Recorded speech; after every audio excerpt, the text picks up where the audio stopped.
Everyone, welcome back everyone. In today's stream we're going to take a look at the game between Ding-Gukesh and Gukesh-Ding.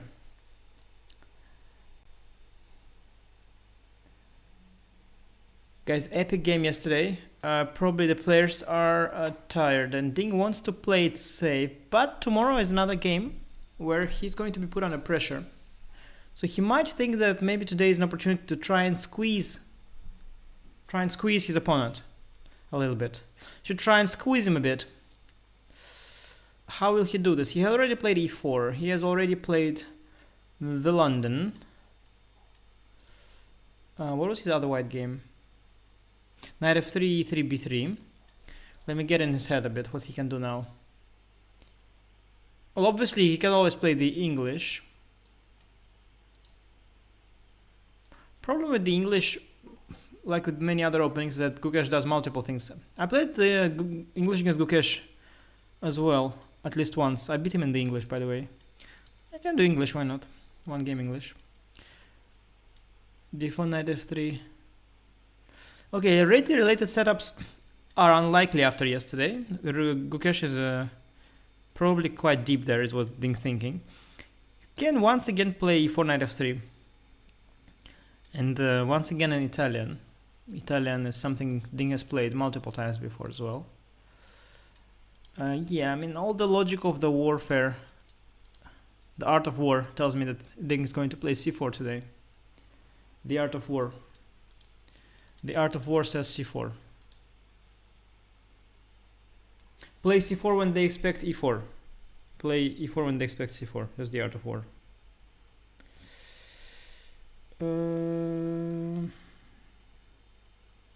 Yes, so let's see. Was just told that there is a Dutch online internet championship happening at some point in a week. Might try and qualify for that.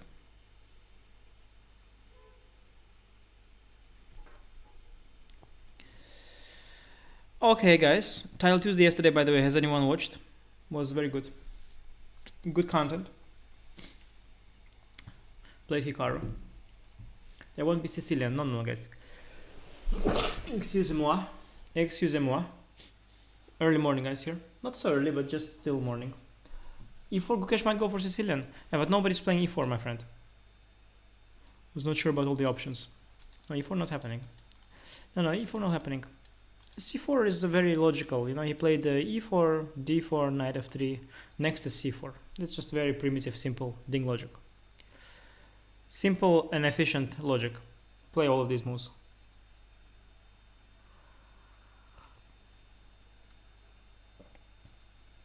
Watched only games against Nikolai and Simeon. Can confirm it was good content. No, Nikolai and Simeon were good. Nikolai was there yesterday. Koля. No, Tuesday stream was good, huh? I hope you have Stockfish 17 set up. No, I do. I have a bar here. You see the bar. The bar is giving today. The bar is actually giving today almost a small edge for Gukesh at the start. Interesting. We have an AGI, yeah? It's an AGI bar. AGI bar. We can put a little text on it. Wait, we have a text. Right, AGI bar. Wait, what the hell? Why is this visible? Ah, AGI bar.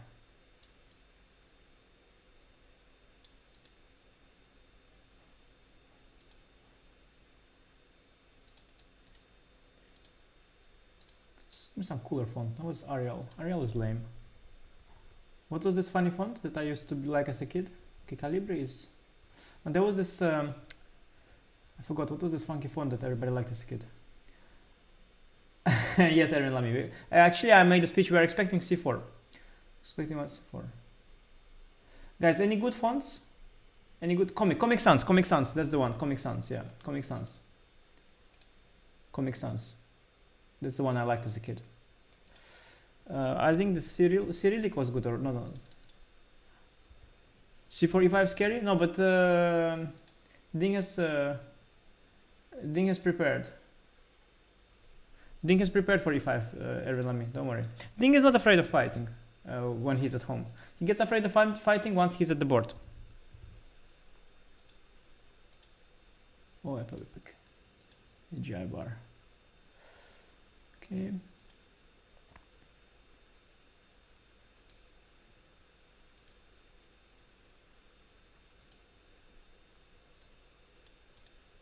Nicely Egyptian. I would like the letters to be a bit more thick.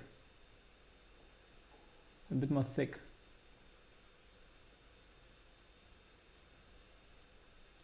But it's okay. Okay, so no, Erwin Lamy, we're expecting 1c4. Expecting 1c4, frankly. We made a whole speech that Ding has, the reason the arrows are there, so I made the speech that Ding has already played e4, he played knight f3, he played d4. Next is gonna play c4. It's basic. It's basic. No 1b3. No, he already played. No, he was considering b3. The problem is e5, so he already played b3, but after knight f3, e3, and then b3. So basically, he already played b3.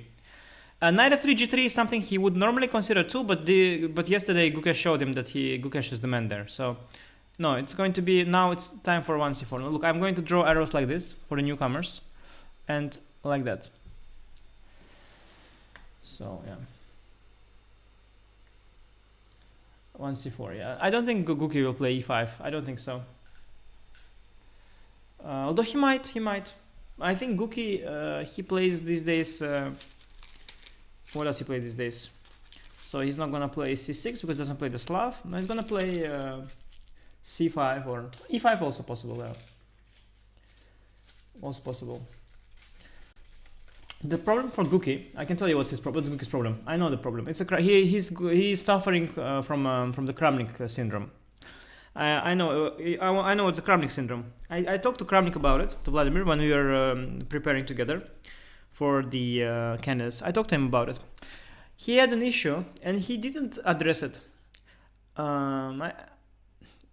It's a difficult thing to address, and I'm not sure it needs addressing.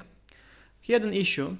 And Gukesh is having the same issue. And the issue is that he prepared extremely thorough and very well, but the prep is based to neutralize the opponent. So he's preparing basically to make a draw, in short, with black.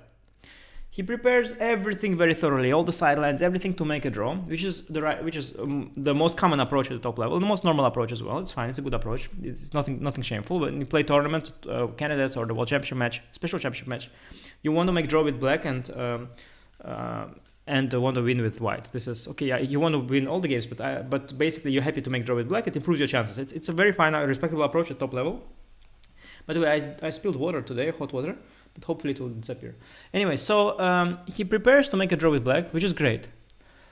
But then as the game begins, and he makes all these moves, at some point the prep ends. Usually even the opponent is out of book, so he has also even more time. And his prep ends in a position where he's almost a draw, and then he wants to play for a win. Finally, suddenly he wants to play because he's like, yeah, I'm in prep. Position is fine.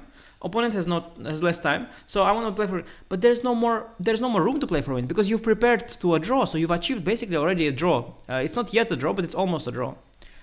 You first try to liquidate the position, and then you want to play for a win, and that was what Kramnik was going through. And this is the same that Gukesh is also going through. He's prepared, like last time, okay, if the guy plays the London, which he played, okay, play for a win, play, I don't know, g6, play b6, play d6, whatever, yeah, you can play for a win. But he rattles out 25 moves of theory, gets a position with 0 winning chances, and then he wakes up and he's like, well, I want to play for a win. That's a mismatch between the prep and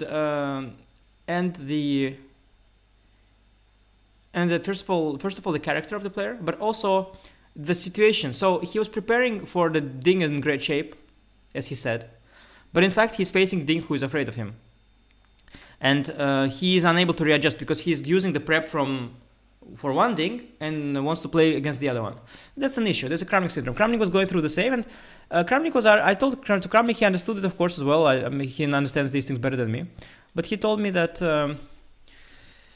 That yeah, the other way is just too hard, and he doesn't think it's feasible for him this stage. And he says I can't memorize all these lines, and now I feel position is the one I'm very familiar with. I can play it for a win, but he couldn't really play it for a win. He started to overpress also a lot of these positions. So that's the issue. That's the issue that Gukesh is facing. He wants to win, but his prep is not. He doesn't have the right weapons. His weapons are to make a draw. So that's my token of wisdom for you, for free on this channel, completely for free. Completely for free.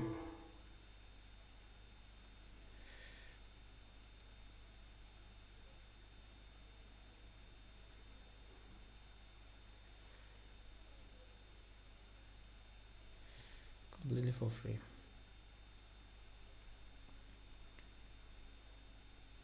Yeah, that's wisdom for you. Okay, wait. We're about to start the game. Let me see the cameras. Completely out of shape here. Wait. Cameras, where's the cameras? This stupid YouTube. Come on, I'm every day looking it up. Then please give it to me as a suggestion. YouTube is sometimes so on. Also happens to be the main organizer of this local organizing committee. Okay. Okay, so they're sitting at the board. Yeah, Maurice says they're giving a speech. Everything's good. Do you plan to play candidates next year, Anish? Yeah, I am. It's in my schedule. Is it, by the way, next year or the year after? Wait, candidates. No, I think candidates happen the year after. No, candidates have to happen the year after. No, candidates not next year. Next year is qualifying to candidates. My first recommendation on YouTube, Ding vs Gukesh Game 8 opening by Anish Giri. Wow, you're the man. You're the man. You must be subscribed. You must be subscribed to the channel. Just like all the rest of you. Hey guys, it's a little bit hard for me. Guys, I know this guy Ding like this hand of mine. 1c4. It's so predictable. So predictable. e5. Yeah, no, e5 is one of the moves. Yeah. Yeah, no, not Catalan, guys. It's 1c4. Very trendy these days is it's going knight c3. G3 is the other main move. Also d3 is trendy. Knight c3 is main. Yeah, is the old main move. Aha. Okay. It is. I understand now Gukesh's repertoire. Okay, I see. Because the main line is to go for this 4 knights position where white has e3, d3, e4, g3. But bishop b4 is very topical. Prague played it a lot. It is actually Vaka.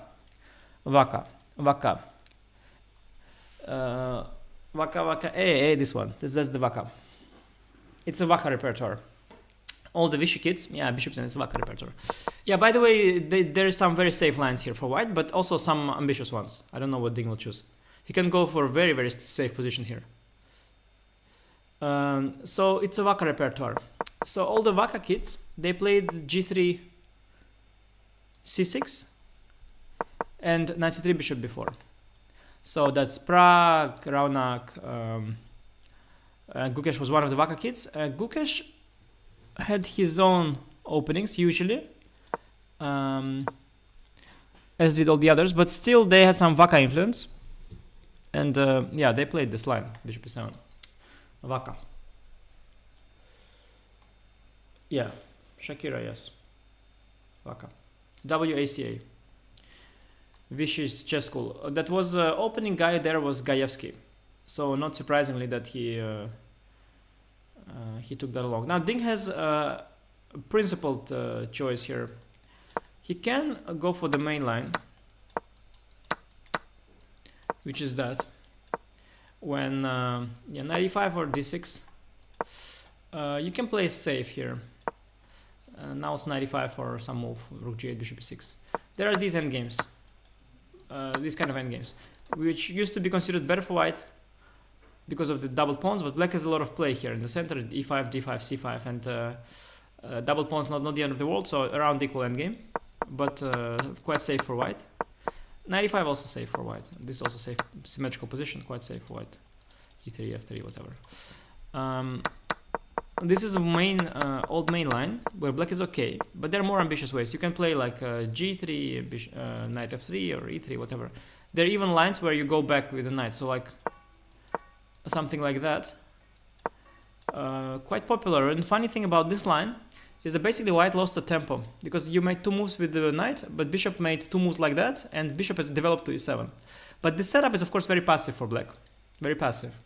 Bishop is inside the pawn chain, the pawn is not on f5. Passive setup, but a tempo up. So this is big theory too. A bunch of other lines, d4. There's some pawn sack here. You can take the pawn as black sacks it. Black can also not sack it with c6. And there's a lot of things. You can also snatch the bishop and then play e3. Carlsen and Mamedzharov played it against Carlsen. Or Carlsen against Mamedzharov rather. I think Carlsen against Mamedzharov rather.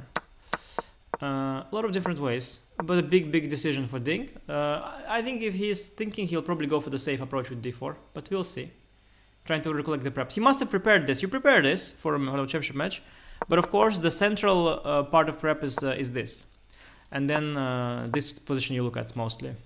It's always like this is the main one, and the other one is like a bonus. You should not forget. You can forget about this if you're preparing for a tournament, but when you're preparing for the match and you have a team, somebody in the team will remember this. Like, by the way, bishop b4, don't forget.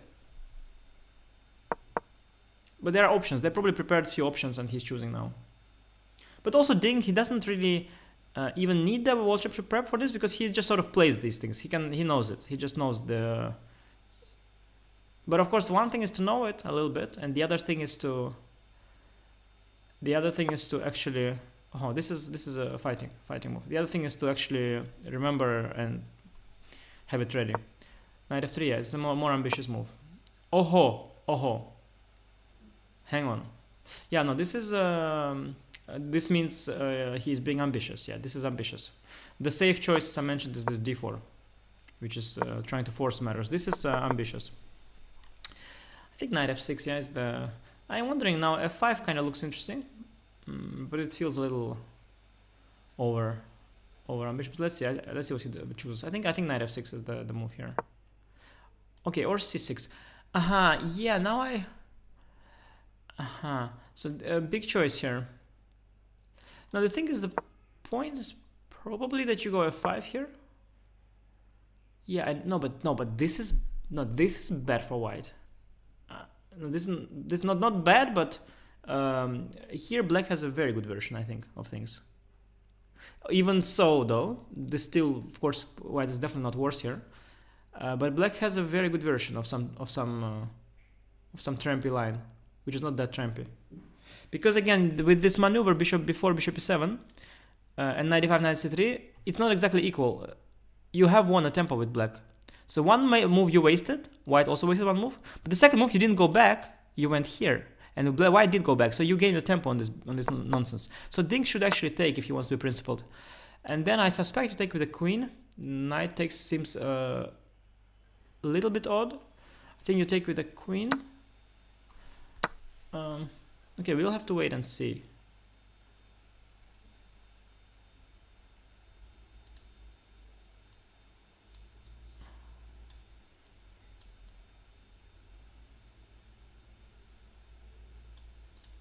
I don't know, this bar thing is a little bit...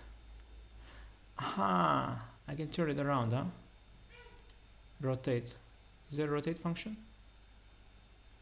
Can I rotate it a bit? There's a way to rotate it, I think. Yeah, like that.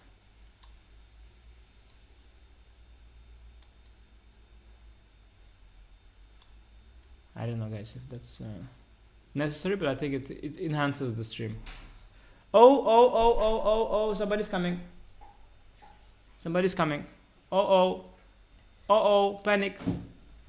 We have a intruder.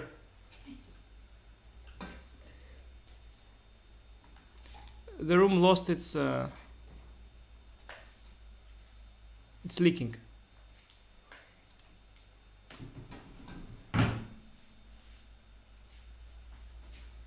No, not up and coming GM.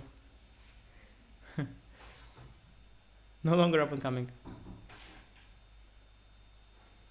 Not exactly a GM either. Yeah, you gotta take. You gotta take.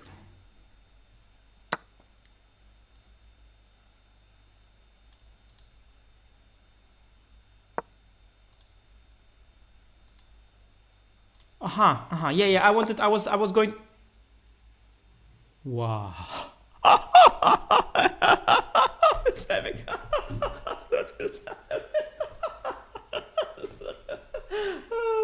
Oh, this is hilarious. This is hilarious. Oh, this is such Gajewski trash. It's written so all over it. It's written all over it. This has Grzegor Gajewski's written all over it. This move, this whole system. Oh my god. Oh my god. You know what he loves? You know what he loves? He loves the stuff that looks so incredibly trampy. It looks so incredibly trampy, and yet the computer likes it. This is what he likes. This is a little wooden shield there. A little wooden shield there. I think it's a little wooden shield there, Chad. It's a little wooden shield there. Oh, that's hilarious. That's so good. That's epic. Because you don't think about d5 plan. No, it's completely epic. So normally you're thinking about, but if you wanted this, you would have played knight f6 here.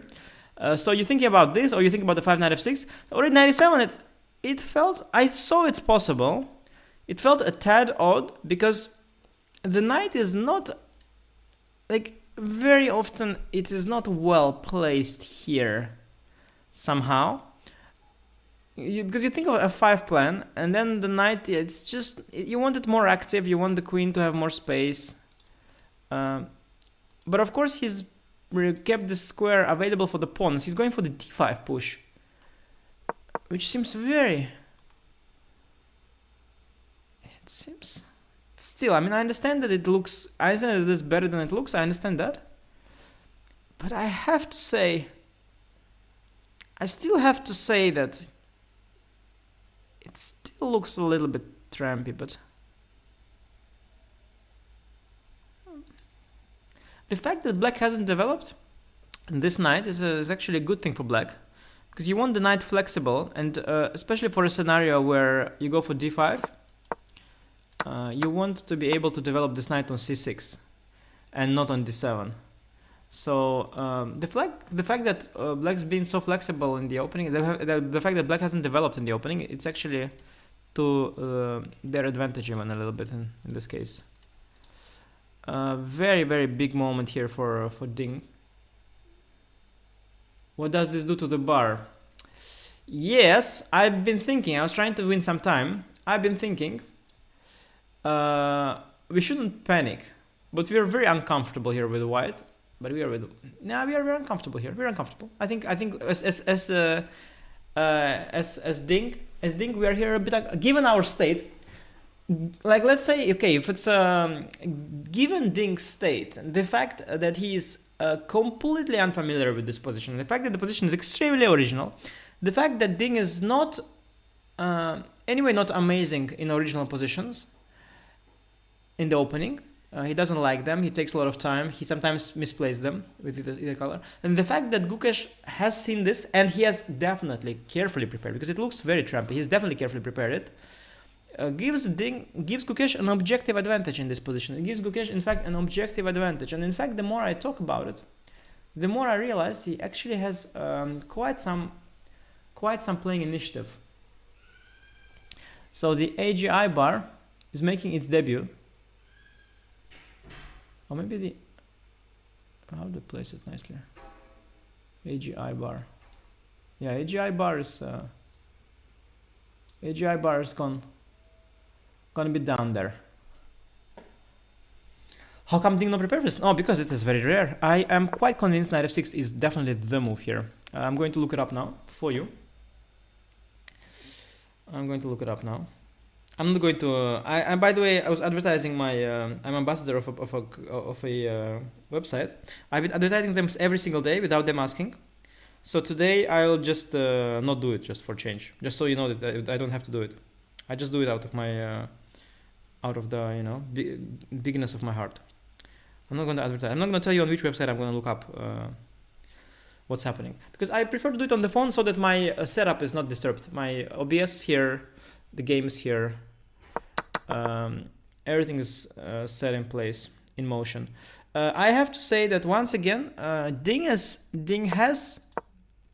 chosen to go for a fight after some hesitation. This would have been safer. After d4, I don't think Gukesh would have any surprises ready. There's nothing to surprise there, I think. Although we'll check f6, just so that we neutralize Gajewski's attempts in the future. But in general, yeah, Gukesh wouldn't have anything special here. But here he did. Probably also because what Ding did is actually quite principled. I believe this is quite. I think also some recent games. I think that actually I believe that the critical thing is this knight c3 here. But also taking is also of course possible. Also possible. Okay, let me see. So let me see the database here. Mega database. c6 has been played as well by a player called Cool Tobias. So it's a Cool Tobias.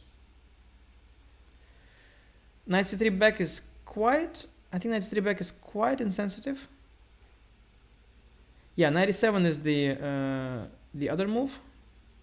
Let's see if anyone took with the knight. No, people did take with the knight, surprisingly. Let me see if they were strong. Oh, whoa!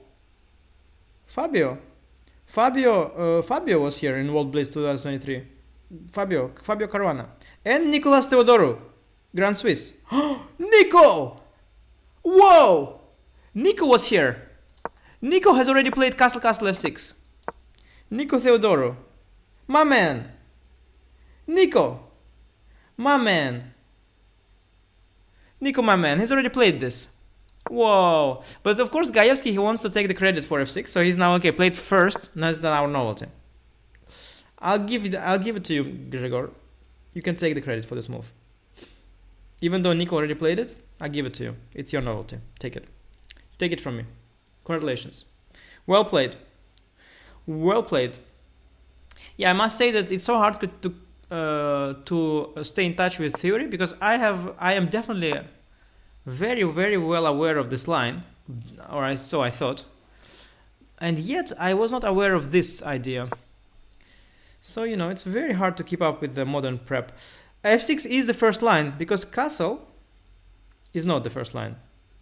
No, because in fact no, but Nico actually f6 first is better, because after castle apparently you start with bishop e6, d3 d5, and if you start with castle, there's some small difference, let me tell you, some tiny number differences. Castle a little different. Castle f6, d3 bishop e6 b4, and if d5, I suspected already, yeah, knight d2, and hang on, and what is here? If we go f6 first, f6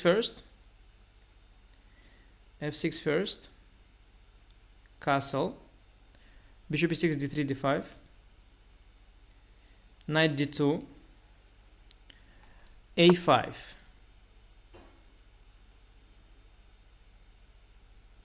You stopped before, okay. And if we start with f6, d3, I mean, usually, wait, so, yeah, or let's say we start with before, which is by the way, first line. Yeah, for example, okay, wait, bishop is, yeah, frankly, there's frankly no difference, I think there's, wait, let me see. I think there's no real difference. Castle f6. Now let me leave the strong engine. Now the strong engine loaded. Let me leave it a bit to think. Yeah, there's no real difference. Maybe it can be different. f6 or castle first. It can get different. But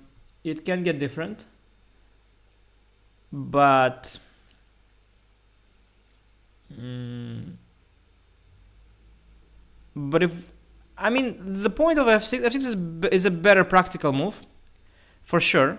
because after f6, of course, white will probably castle. And then you slightly tricked him, because you go bishop e6, d5, and if knight d2, you can now start addressing before space grabbing missions. You can start addressing them with actually even a5 or even knight a6, or you can play queen d7, bishop h3. Oh, maybe you can shoot the h pawn down the board. Oh, hang on. Hang on. You can maybe shoot the h pawn down the board. Yeah, no, so f6 first is a novelty. Yeah, it is a novelty. Yeah, Nico played castle f6. F6 first is slightly different, slightly more cunning. It is a novelty. Ding is in a tank. Ding is in a tank.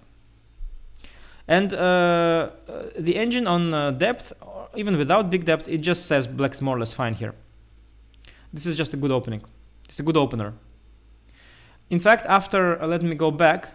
In fact, it's Ding's shortcoming. He should be prepared, because c6 is maybe because the engine memorized it already, but c6 is the first line, and there was a game. So you are right. You are right. Ding should have been prepared. Should have been prepared. He should have been prepared for this. No, f6 is the first line, just simply. f6 is simply the first line on my phone. I mean, my phone is channeling a strong cloud engine.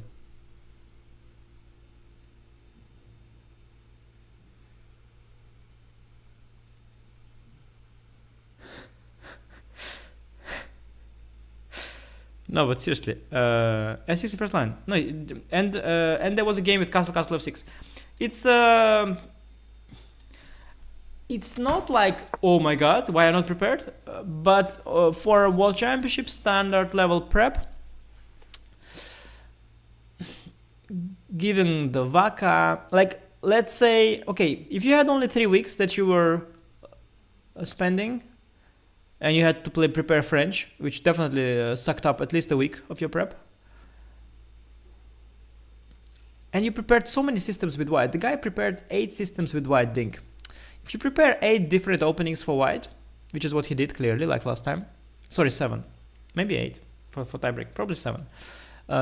If you prepare so many different openings, it is hard to be deep everywhere. That's a small issue. That's a small issue. But if you really prepared well and you really try to channel your opponent and try to think, okay, who is he working with? What was VACA up to? Because this is the VACA opening. This bishop before is the VACA line. I don't know if Ding and his team knew that, but I did. So this is the VACA line. Knight f3, g3 is critical. c6 and f6, I mean, it is new and it looks very, very weird. And it probably wasn't shown by the old engines, but it's the first line now. It's the first line now. And the fact that he is out of book is, yeah, it's not like shameful, no, by no means. It's not like you go back and you're like, oh, it's so terrible. But I'm just trying to see on his body language if he may be remembering something. No, I think he might be remembering something, by the way. But I don't know if his team has this in their files. Very likely they have it in the file. If the team doesn't even have it in the file, then it's definitely as quite a significant miss in the prep. But I suspect that nowadays the files have everything, but it's just that it's not in your head. Because also, I can imagine that if I wouldn't have an engine, I would think that this is, I would think it is. I mean, I would realize very quickly that it's not so bad. I would think that this is not great for black. Like the white is a bit better here somehow. Objectively, somehow, you just wouldn't believe that this can equalize, at least not in a clean way. You wouldn't believe that, and I would definitely think without the engine that this is the main move. Yeah, or it takes with the queen.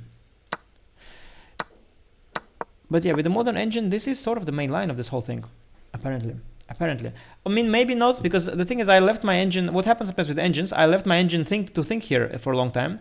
And then I went back, and the engine memorized it in the hash, and then with that memory in mind, it says that this is the first line. Okay, let me open Chess.com engine just to see. Okay, so no, but sorry, this is okay. It sort of is close. It's close. Yeah, it's not exactly okay, but a5 and knight a5 is simply first line now. Oh, sorry, it's torch. Okay, let me put stockfish. Put stockfish, but they don't even have stockfish 17. Okay, guys, come on, yeah. I mean, sorry, but as a Chess.com ambassador, I'm ashamed. I'm ashamed here. Guys, you have to step up your game. Stockfish 17 is out. I mean, come on, to your chess website. Guys, I apologize on behalf of my chess.com as an ambassador. I apologize for this. We'll fix it. We'll get Stockfish 17 to work as soon as we can. We can do this. As the CEO, I don't like to micromanage, but I will make sure personally that we're gonna have Stockfish 17 ready. I'd like to make sure. I'll talk to Danny about it. It's unacceptable. But okay, the good thing is we have Torch, and Torch comes up with a5 because Torch actually is smart. Torch is smart. Torch is like here. You can start with b4. Torch is a bit. Actually quite interesting idea. So this queen d7 bishop h3 is a big thing apparently, and you can play very ambitiously h4, stopping bishop h3. Very ambitious. Now the problem with this is that White's king will never be too safe there anymore.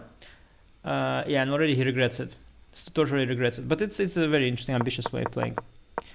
So that's why Torch is like 220 IQ. Torch starts with a5, and then which is probably even more trampy. But he does this and then f6 on some of the depths. Yeah. So I think it depends on the depth. But if you are analyzing this seriously, which you should be doing, because this is waka waka, AA, you should check all the moves here. All the moves you should check. And Ding is he's not on it. He doesn't know this because he just castled, and I believe it's not the most accurate move at all. Bishop e6 came.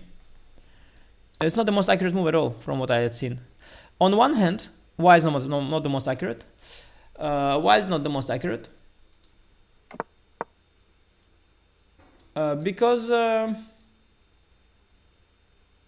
for two reasons. Now, first of all, the engine is addressing the space concern here with White early, considers b4, and now Black can stop this expansion.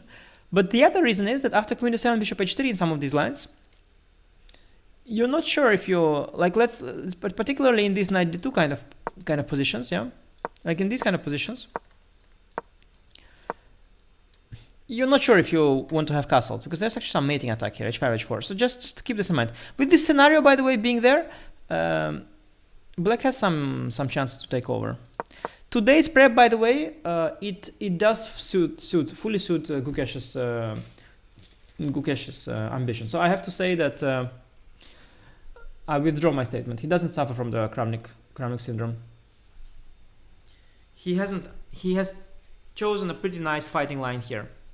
And he has equalized, but he kept a lot of imbalance in the position. And he's going to nicely play here for a win. He's got more time. He's got actually a very reasonably comfortable position, in fact, with imbalance and clear prospects. So, for example, yeah. So what does White have? What does Black have? Let's make a breakdown. Let's make a detailed breakdown. Who has what? So, White's got the bishop pair, okay, and a little. I don't think they have a development in.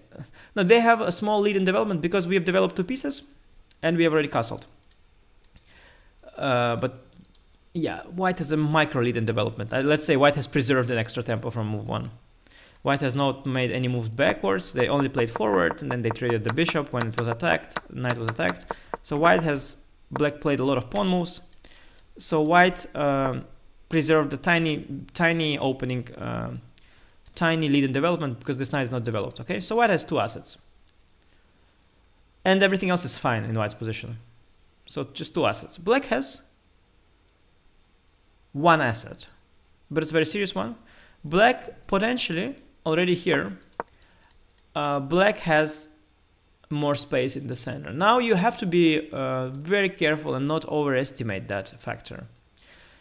This sort of space in the center, when White also has some pieces in the center controlling these squares, it should not be overestimated at all. But still, it is an asset. Now, for example, if White also somehow would gain space on the queen side, White will also have that asset. But currently, White does not have that asset. So White does not have space on the queen side.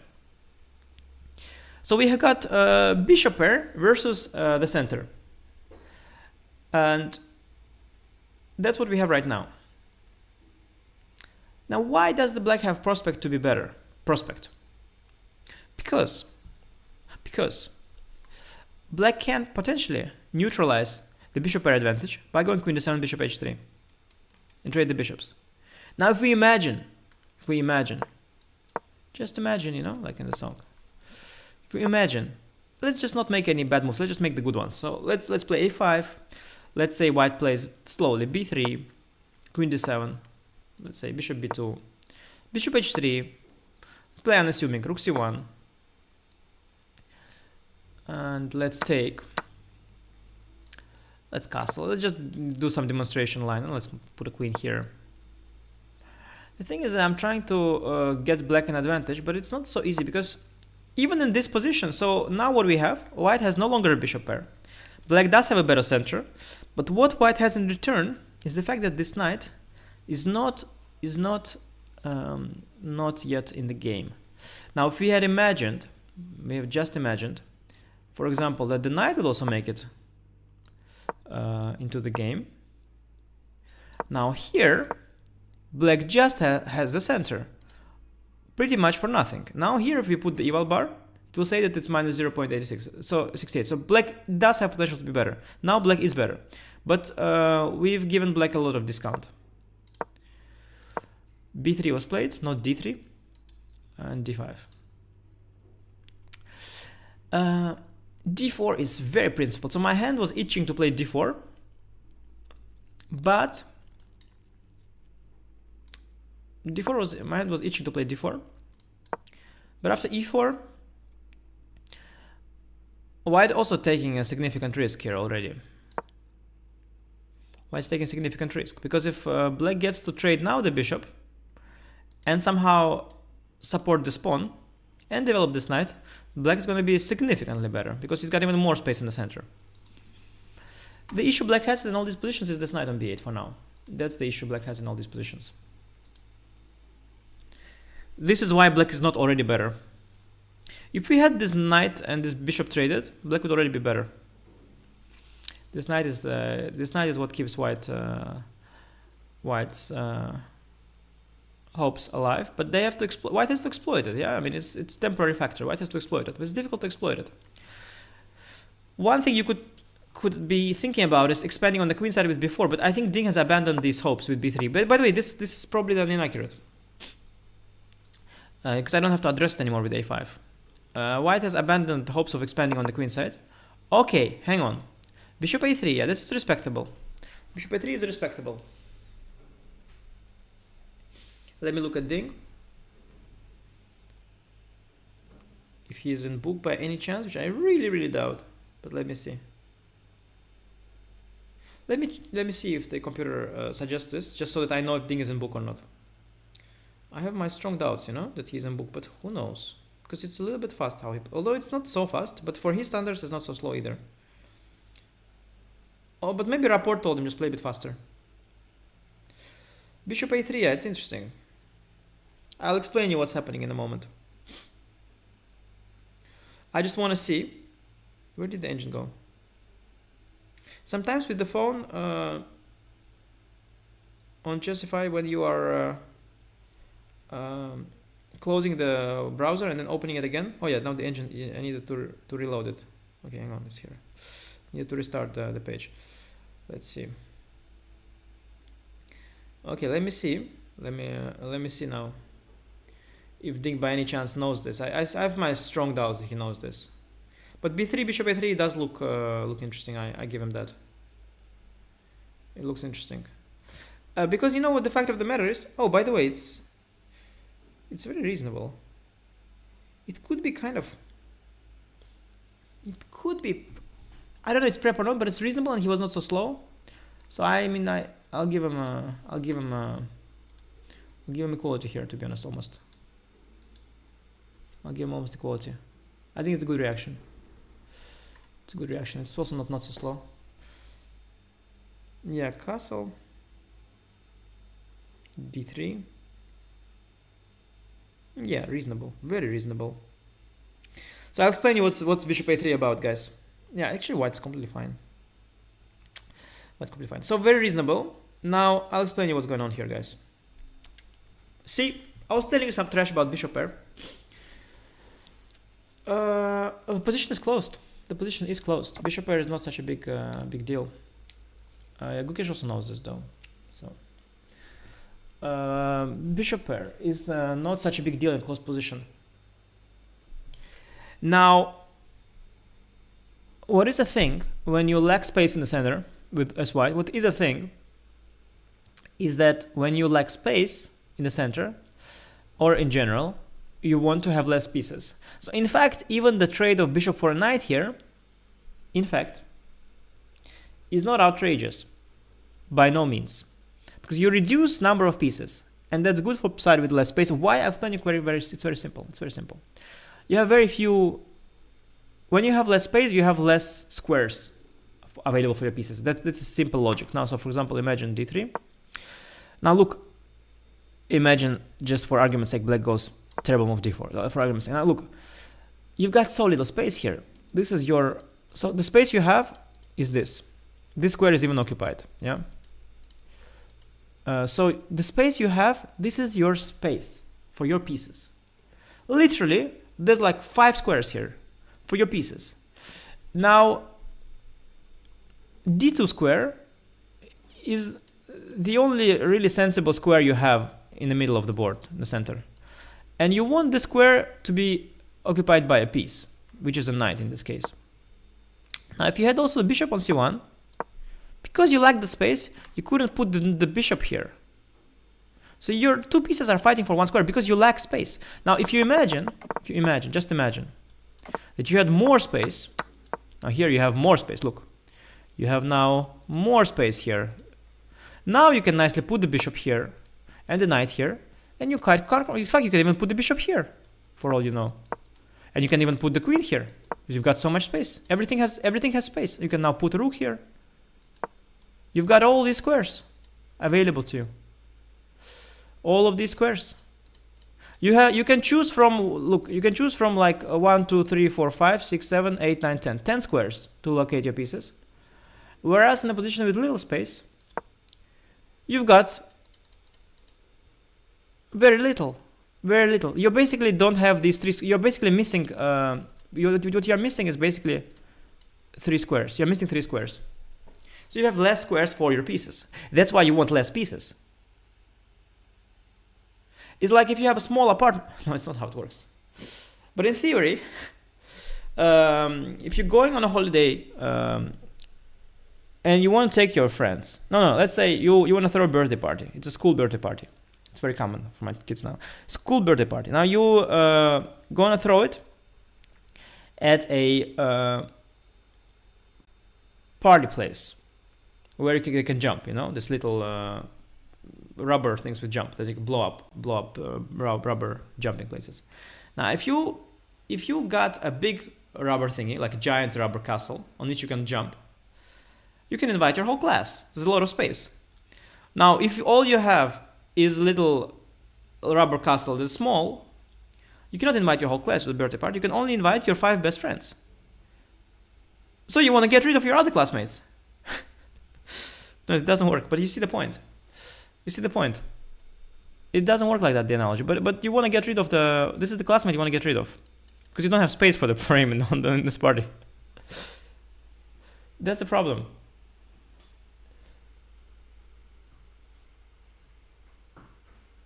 Yeah, no, it's a problem.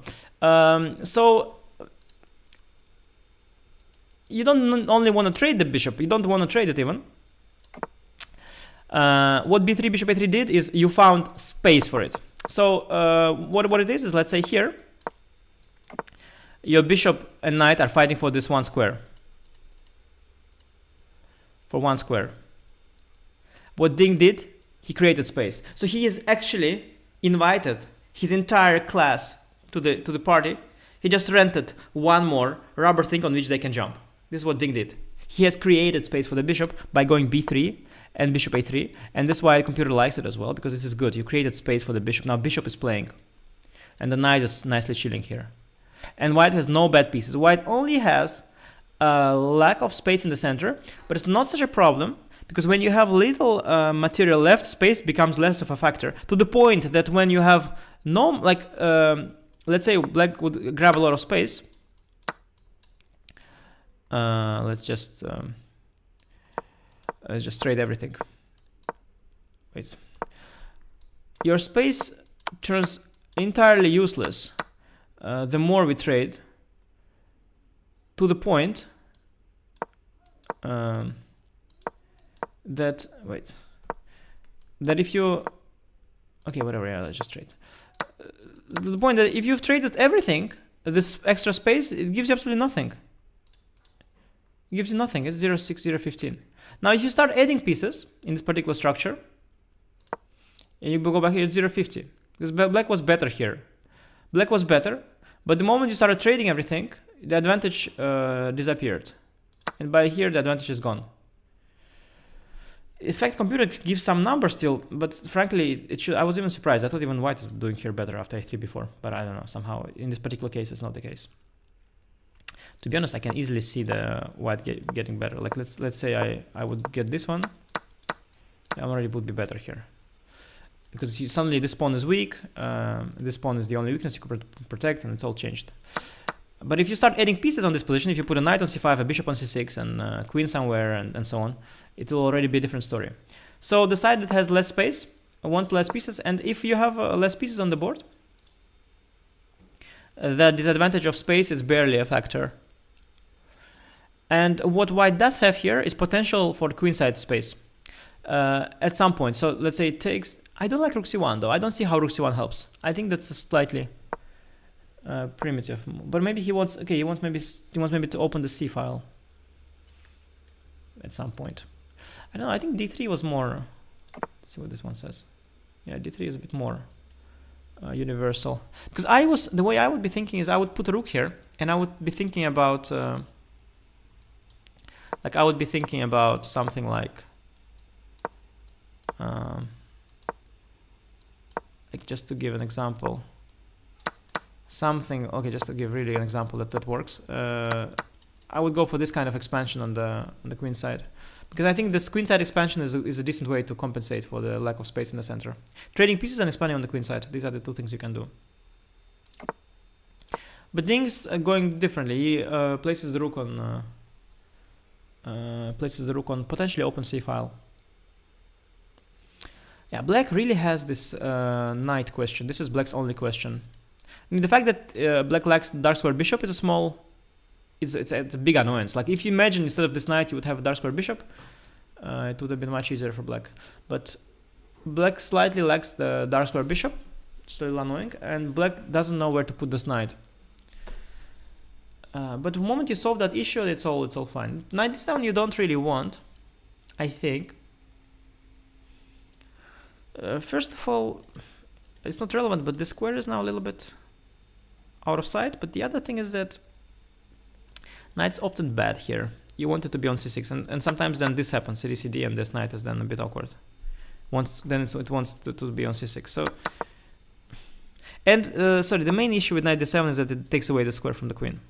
That's why I think that's why the knight a6 comes to mind, because you want to place the queen here, and then also bishop h3 is an idea. So you really, the queen on d7 is really, this position is like super perfect for black. It's all very pretty, but just this knight, and then this knight finds itself on a6 maybe. Black's dream would be just knight a6, knight c7, trade the bishop, and knight e6. That would be just perfect.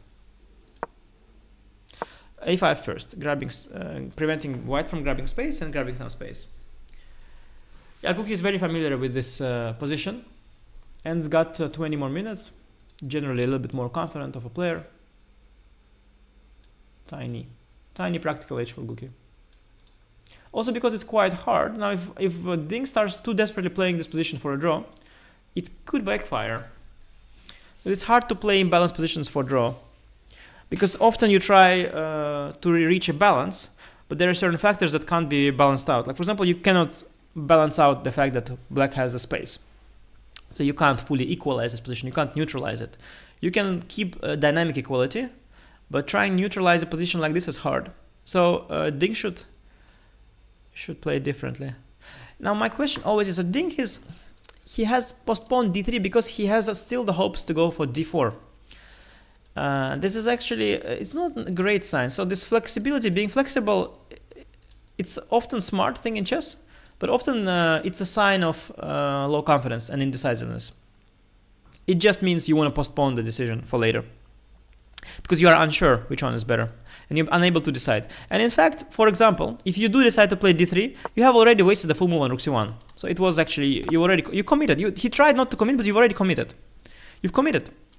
And maybe you just don't want d4 at all. Maybe d4 is just not benefiting you, because this really is now a very strong pawn chain. Of course, the knight is now the fact that this knight is not developed is more relevant now, because white can try and generate some concrete play here. But if this doesn't work, the knight will make its way in at some point. You've committed a lot. So in fact, this rook c1 move, I see it as a sign of low confidence. I don't see it as a sign of being super smart and keeping flexible. But you do keep the two options. But yeah, I'm not sure. I mean, not sure at all. I think rook c1 basically commits to d4 in some sense. And if d4 is bad, then d3 comes, and then rook c1 was just a waste of a tempo, which is a pity. Not a big waste. Okay, also maybe Ding doesn't see this plan of taking a3 before as something feasible. The problem with that plan also is that it's hard to really execute it. Although I think maybe queen d2 and rook fb1, but yeah, then the rooks are a bit strange here. I'm not sure that my plan of rook b1 is. I mean, in these pawn structures, I want to put a rook on b1 always to go for b4 b5, but maybe this is not entirely clear if that is the correct approach. Rook on c1 is also reasonable, of course, but not sure. I mean, not sure. Also, rook on a1 had merits in that line, for example, that I mentioned. In that line, rook had merits, like that I could at some point take and play a3, and its pawn is protected.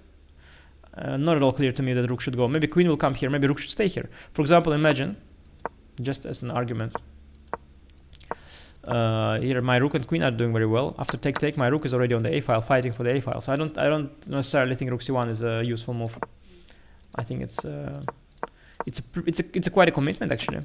By trying not to commit, I think he has committed, and maybe not well. Not a fan at all. Cool though, knight h4 f4. Yeah, some computer says cool things, because when you lack space, yeah, you need to somehow address the center through a flank. Now this plan of pushing the b pawn is out of the window completely, but the computer says that okay, now you can play for the f pawn push, but that is highly double-edged and ambitious. I so don't expect Ding to play knight h4 and f4. It is so not his style. Ding's style is so d3, knight d2. Maybe d4 and maybe knight d2. Ding, by the way, he has history of getting worse with white in these Englishes. He has history. I remember an absolutely terrible game against Nepo. I also once got an edge. I think I drew that game. I had an edge against him in an online game. Yeah, 91. That's more like it. Yeah, 91. That's more like Ding. He doesn't want to go d3, of course. He is already committed to not going d3. Knight could actually go via d3 to c5. No, I think black will go knight d6, queen d7. And knight d3, knight c5 will be neutralized by a trade. But I guess f4 isn't on the agenda. d4 also still always an option, but I think f4 maybe. f4, I don't know. f4 is a very double-edged. Knight d1, d3. Yeah, but Erwin, I think knight d3, knight a6, I think. No? Like, let's say queen d7, knight d3, knight a6. I don't think knight c5 is such a tremendous achievement. Although I gave you that speech about trading pieces, yeah? Which is, of course, yeah, actually, from point of view of equalizing, it's pretty sensible. Very sensible. Trading more pieces, yeah, it's good for white in a way. Yeah, reasonable. I think that's what he wants. I don't think he wants f4. This is computer f4. It's very risky. But could be. You fight for the center, because if after f4 you so you want to soften up the pawn. If he goes e4, you got the d4 square, and you can undermine the pawn with d3. And if you go ef, you also got the d4 square control. So you've definitely gained some control. Now, of course, you've ruined your king a bit, and yeah, you soften up a bit your position. But you did address the center control somewhat. So yeah, 91, very interesting. I like it. I guess he is improvising. Yeah, just I mean, I don't know. It's a very good improv. I think I really like this improv of his. He's improvising, I think. He could be. He's just a very strong player. Yeah, I think the engine. Yeah, no, I think he improvises. The engine is around equal, but even now the real engine is small minus. But I do like his improv. I think it's a very sensible improvisation. I think Ding, of course, he has a good understanding. He is improvising very reasonably. And I think also Gukesh actually, he is not a master strategist in these kind of positions. Yeah, no, I think it's around equal. I don't dislike white here.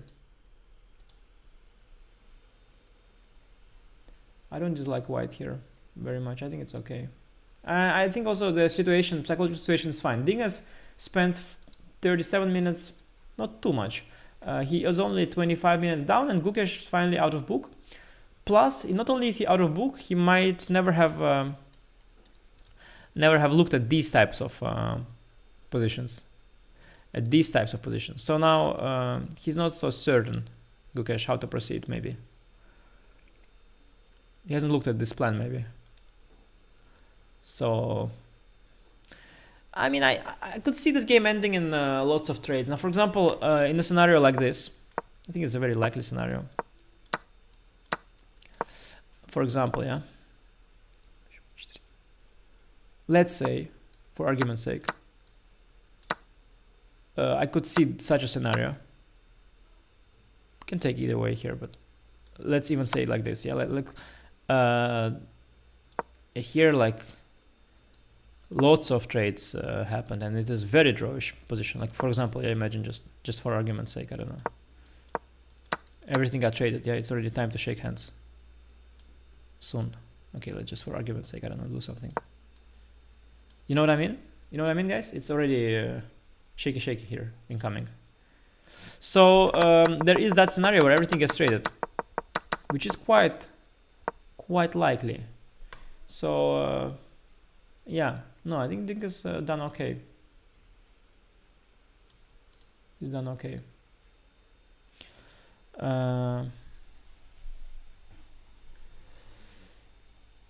Okay, let's see.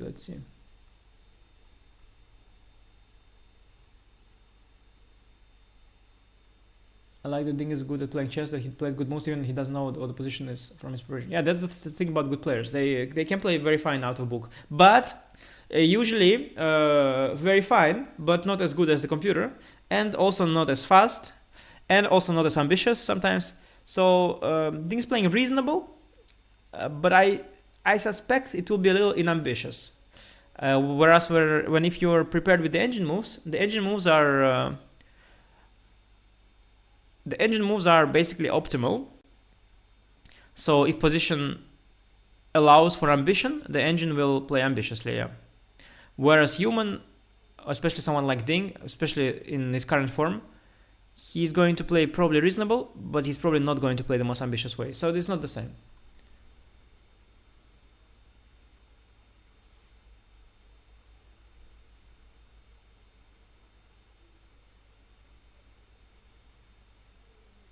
Big advantage in tie breaks. I think it's in tie breaks. I think it's early to. I mean, it's early to talk about that still. Very early to talk about that.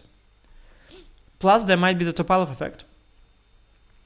Gukesh might be undergoing a Topalov effect, where subconsciously you're so against the tie break. Like when Topalov played Vichy, he didn't want to face him in the tie break, and he just burnt it all in the last game. So Vichy was well prepared in the last game in Topalov Vichy match. Score was even.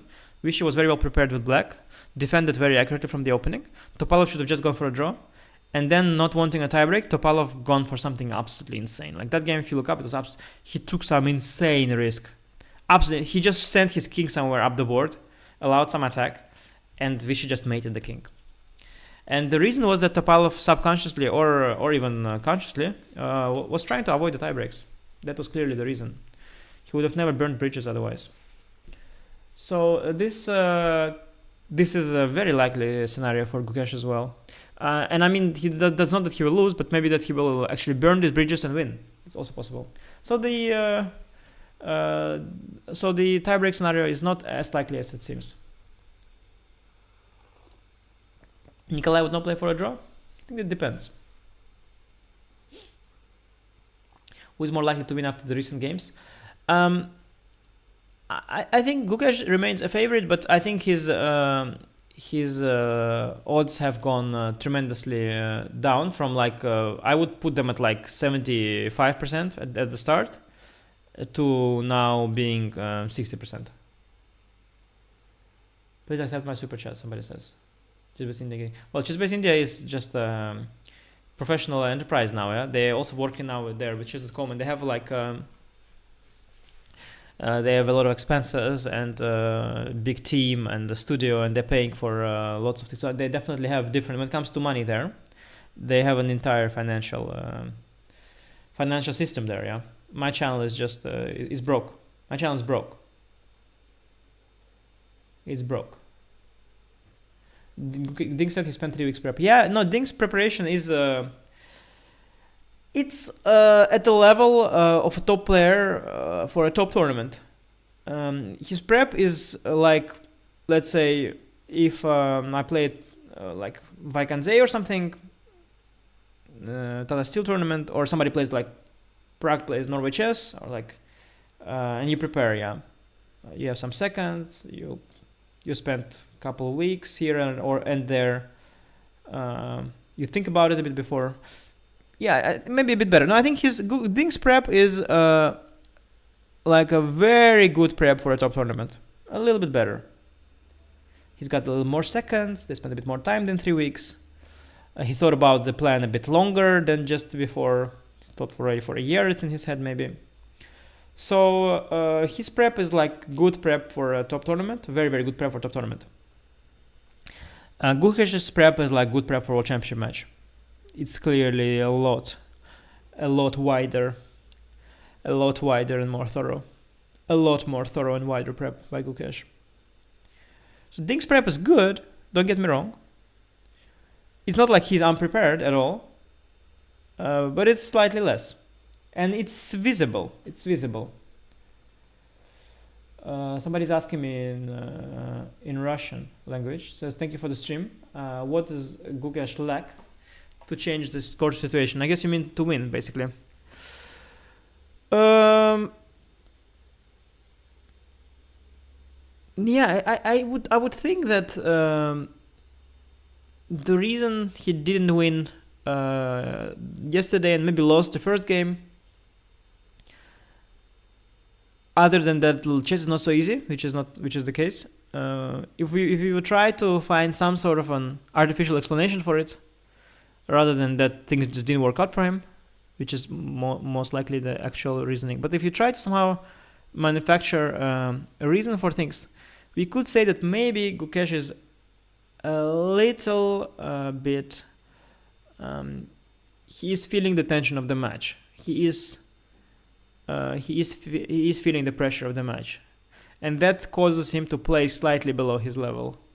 Maybe we could say that slightly. I mean, his play is definitely fine, and at times even very good. There were some chunks in the match where Gukesh has played extremely well. Yesterday, also in the game that he won, Rook e8. Rook e8 is very accurate and cunning. Queen d7 would be much more primitive. Rook e8 is a little more accurate. Now after 93, 96, 95, you can maybe move the knight out of the way somewhere, and then try and push the bishop out, because if you kick him out, he'll be happy to trade maybe. I don't know, like, it's hard to tell this position, like this one, who is slightly better here. Carlsen would probably say, let me think, it's very close to equal. Very, very close to equal. But who is slightly better here? Yeah, maybe it's just zeros. Let's see. Yeah, it's too hard to tell. It's too close to zeros. Yeah, it's basically a draw. Basically a draw. Yeah, CD is yeah, it's basically even. But black can move the knight, be more ambitious.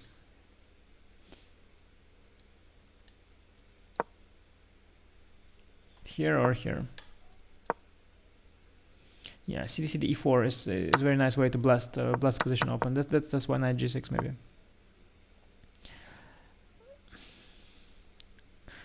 Computer finds ways to play.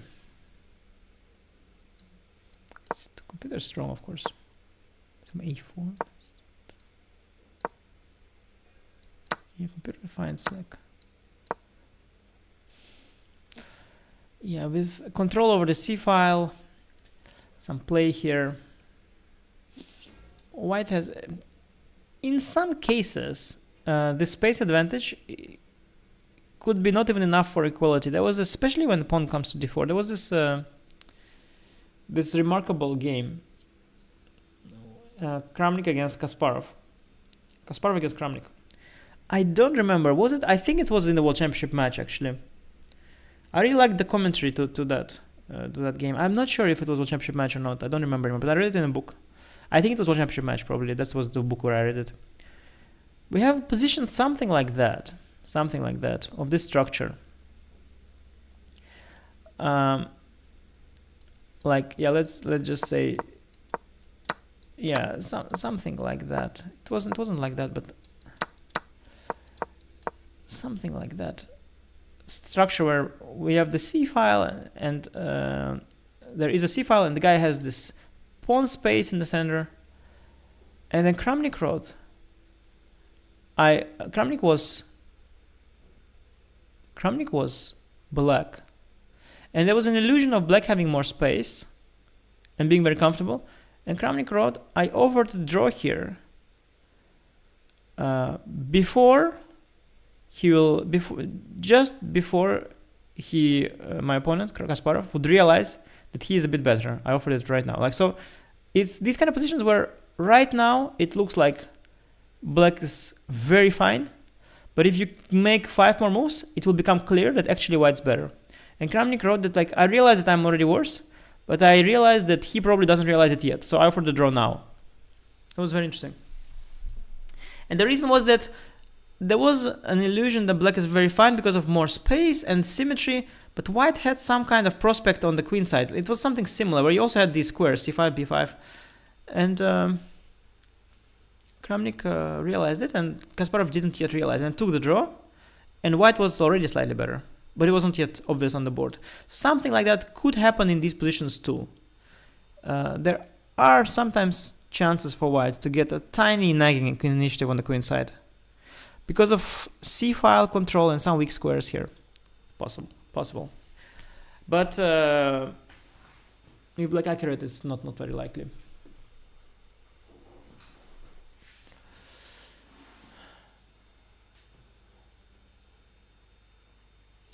Who would you like to be in this position and why? I don't dislike white. I don't dislike them. The moment you trade a few pieces in such position, I'm not so much afraid of... I also played as a kid a lot of King's Indians, you know. In King's Indian, you also give your opponent a lot of space. I'm not terrified when my opponent has space. In general, this whole space fear, it's quite recent. It's quite recent. Computers these days like space, but depends. I don't have big space fear. Not claustrophobic. Especially when I trade some pieces. I'm not really scared. And I do know potential in these positions for white. I do know that it can be. Where it looks like somehow it's all equal, but you could say actually. Let me think. Yeah, my game with Rudik yesterday, Tile Tuesday. If you see, a little bit of a similar story, huh? Let's pull it up. By the way, my game with Rudik. By the way, okay, wait. I pull up my game with Rudik just so you guys know some high-level historic games also. Just World Championship matches, Kasparov Kramnik. Also my game with Rudik. Just there are a few historical Similar, huh? Look. Yeah, similar kind of, yeah. A little bit lacking space. But traded a lot of pieces. And now already, okay, he created a weakness, yeah. So it was even more blatant. But you see some similarities, yeah. Some similarities potentially. Yeah, with some. Before was a mistake. With some better options. And the biggest mistake in the game happened. Interesting moment here. Wonder if you can spot it. Look, I'll do a little test. I'll go from move 40 to move 60, 1 second per move, and see if you can spot. See if you can. No. If you can spot the blunder, okay? Now from move 40 to move 50, I'll go, okay? Okay. No, see if you can spot improvement in the game. Okay, I'll go quickly. Look.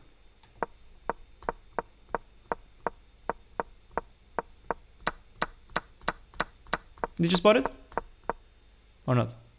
I'll do it once again and that's it. And then you can rewind and see if you spot it. Was it everything good? No? No, he could go knight. Yeah, he had, but he had knight h5 check, knight h3, knight h5. No, then knight. Yeah. Somebody noticed.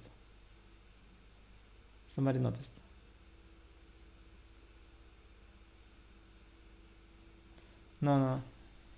Look, rook hangs. Yes, a rook was hanging here. For a move. Yeah, no, it was very. I didn't notice it. Like I planned to push. So the reason, d4 didn't work because of this. So I went here. I'm preparing d4. He does here. Okay, I anticipate. And then I realized, no, I can go d4. If he takes, I now take I now take the rook. So I went fast d4. I was very happy with d4. I was like, okay, great. And he was so thrilled. He didn't even realize he had a check. He was so thrilled that he didn't lose a rook that he entered this half lost endgame. Was it lost or not? Was it finally a draw? Yeah, it was interesting. Probably a draw. But I won it. Anyway, so I had some similar. That's why I'm not terrified of having little space. But I also wouldn't mind black too much. I mean, as black, especially this position, you equalize nicely in the opening. I'm okay here with both sides. That's the thing. I'm quite comfortable playing these positions that are very, very level. And I know that most of the time you make a draw, but sometimes I win 1 or 2 with either side. So that's why I don't mind them. For me, it's good. I like these positions with both colors, which is yeah. Sometimes, of course, it causes some draws to happen, but sometimes you win. Yeah, most likely it's of course most likely it was always going to be the draw most likely today. But I have to say we got a very, very interesting opening. Though the way Ding reacted is he's sort of trying to take out joy from this. Like this position is like it's screaming joy.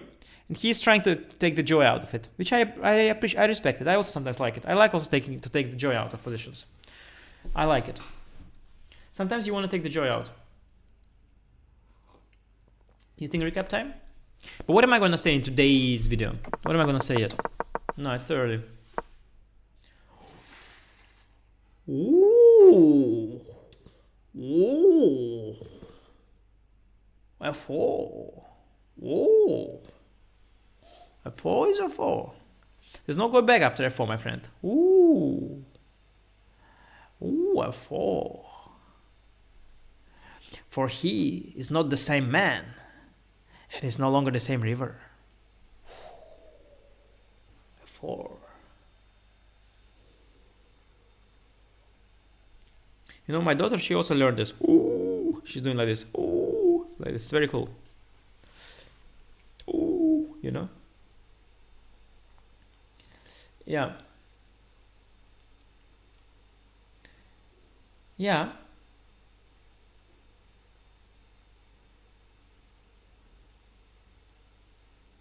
What's the blast up? Well, I think he first of all, knowing Ding, I can tell you, he's not playing this because he wants to attack. I'll tell you what's happening. I think he is a little bit worried that if nothing happens, Slightly worse. I have no plan. Because this queen c2, queen d3 business, I mean, what is this computer stuff? Like, what is queen c2, queen d3, a4, queen b5? Like, it's nuts. Humans think like d3, queen d2. And a3 before, that's how humans think. And so he was simply, I think he was a little bit worried that he's just slightly worse for free, and then maybe even attack, but not even attack, just center and light squares and soft king, because this pawn, this house around the king is very nice when the bishop is there. The moment the bishop gets traded, you have suddenly all kinds of dark square. You've got all kinds of light square weaknesses around the king. This wooden shield no longer works. Suddenly you have an empty house. So I think he was just knowing Ding, he was just and that he's pessimistic and evaluates every position as worse for himself, which is equal. I'm pretty sure he's just he was just concerned, and he doesn't play f4 because he's gonna attack, but he just thinks that, okay, I have to do something about it. I'm just getting worse, and I have to do something about it, and I need to break apart his pawn center. Reasonable, but so a few issues with that. Now every single f4 push is slightly weakening your king. Now sometimes it doesn't matter, but sometimes it does. But it's just every single f4 push, it weakens the king, because it's not the h pawn or g pawn, but it's still part of your pawn shelter. So f4 always slightly weakens the king. Maybe it doesn't matter. Sometimes the king on h1 chilling, but always matters. The other thing, we start the action. Okay, I don't know e4 or ef, honestly. Intuitively, I would think. I don't even know, to be honest. I mean, intuitively, I would not think of I would not think e4, but I would have to consider e4 very seriously. I would consider it very seriously. Intuitively, I don't think e4 is good. Like, if you put a gun to my head and say, is e4 good? It's not bad for sure either. No, I don't know. I don't know. Depends on the kind of gun. Very tough choice for Guki. A lot of options. No, anyway, what I was gonna say is that since the action is beginning, knight is here. Not a good knight. Whenever you're beginning the action and a knight is not in the right place. Wow, so fast. Okay, I mean, if you place the gun to my head, I would have gone ef. If you had to tell me what move to make instantly, I would have gone ef, but I would have thought a lot longer. This is so fast. Is it so obvious that you have to go ef? So I can tell you the reasoning. Now I thought, what about knight d7? And you get same structure with the knight already here. But the thing with knight d7 is maybe, I don't know, maybe. He didn't want to allow this. Like, for example, okay, this would be is what I meant. This would be great for white because the knight got into the game to a great square. But I think maybe e4 here is possible. Ah, no, but I have CD and king h1 or e3, and the pin is broken, and then my knight got very active. Yeah, so that's why he didn't like knight d7, because of knight d3, knight c5, I think, or even maybe knight f3, knight d4, maybe. So this is it. But okay, yeah, I don't like very early instinct was I don't like this move, but I'm not sure anymore. It's very risky, and it allows underminification. And I was pinning my hopes on this, but maybe knight c2. And then the action is really wild here in the center, and your knight is still on b8. Yeah, so maybe this is why my instinct was correct. Let me just check it. No, it is fine for black there. Yeah, e4 is fine. E4 is very fine, by the way. It's a very fine move. I don't know why he took so fast. EF is also fine though. Okay, so maybe that's why. But yeah, e4, yeah, you see, it's not at all. They're equally good. Knight d7 is the worst because of knight d3. Yeah, e4 was actually very reasonable. No, I mean, I sold you some knight c2 thing, but yeah, I'm not at all sure. Okay, ed. I was not at all behind it. Although I must say that it does look, no, it does look kind of nicer for white than the game. No, EF, okay, EF is fine, but so fast, surprising. Guki really ramping up the tempo. Guki is really, yesterday also the same. I think he has seen these positions. Maybe he's very deeply prepped. Maybe he has seen. There was this knight h4. Remember? there was something like this. Maybe he has simply seen some ideas like that in his prep. You know? Though here the computer says rook e8. So I don't think this exact position was in his prep. Because you don't need a5. Guki, of course, also... a5 is so non-nuanced. Such a non-nuanced move, a5. a5 is aimed at stopping before. Before is not coming with the bishop on a3 already. And bishop e7, you have queen e7. a5 is... yeah, it's a shallow move, a5. Still excellent, but rook e8 more sophisticated. You could arrive to that move also if you're thinking a little bit more out of the box. a5 is always the best move, Guki, of course, always, because before was coming. But when before is not coming, it's not priority. Rook e8 was a priority, but doesn't matter. a5 is also fine. I don't know if he had seen f4 ef ideas anywhere. Okay, he was probably thinking about. Oh, also he was thinking. Oh, he was thinking about it here. He saw f4 coming. Yeah. He was thinking about it here already. He was thinking about it here. In fact, here this would have been an issue, sort of. This structure, it could be nice for white. You know, at some point I'll go g4. Maybe, I don't know, it's double-edged. Could be nice. Sometimes this knight on f2 is nicely supporting g4, but I don't know, I'm not sure here if it's so clear. There are some scenarios. Let's say the bishop works on the diagonal, king h1, rook g1, g4, blast it open, and you crush. Scenarios, but very unclear. And C was just anticipating it, so he anticipated f4, in fact. He planned to take. That's why he played so fast. Rook f4, okay. Yeah, but I was already saying, it's you always weaken the king, and the main thing is that you started all the action, but the knight is on e1. You want the knight here, or at least, or here on d4. And so this feels a little bit loose for white to do all this with the knight on e1. It feels a bit loose, a little bit loose. And with this pawn structure now, it's not a terrible pawn structure, but it makes, whenever you push f4, it makes these two pawns a little bit soft. It makes them a bit soft. So you take quite significant risks with f4 sometimes. Not major ones, but it makes this a little soft. If black gets to trade the right pieces, and he will have free. The e pawn is weak. Now I'll tell you what it is. Like, the e pawn is weak at some point because the e file is open. If you play e3, the d3 square will be weak. And if d4 comes also at some point, the pawn will also be under attack. Ooh. This is a very, very, very risky decision. I mean, not like risky, because black has, with knight on e1, I think whatever, yeah, you can do a lot of dynamic things like that, but it's not risky. It's not risky as in like, okay, black cannot be too bad, but it's not risky. It's a very responsible decision. So fast. That's nuts to go so fast DC. Wow. Such confidence. Why that is? Okay, you give up the, you trade off the central pawn, which was so firm here. It was so firm. It was very firm. And it was a very firm central pawn. It's standing there. And you better have a reason you go DC. Because now you've cleared, now what you've allowed, now white has a potential, like just imagine, I go d4, e4, and d5, and you're going to be wiped off the board. You've given me both my central pawns, and there's nothing stopping them. And there was this massive d5 pawn stopping the e pawn forever. So this is a very serious structural commitment. And there better be a very good reason for it. And I think there must be something very dynamic. So knight g6, rook f2, he wants to go knight e5, and then knight g4. It's yeah, this is his idea. He is being very dynamic.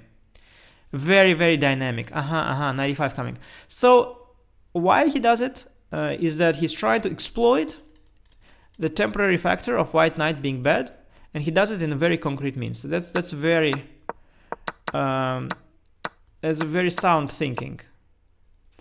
But when you do such things, they have to work out. But I think they might, because I have to say white is very uncoordinated. White is very uncoordinated.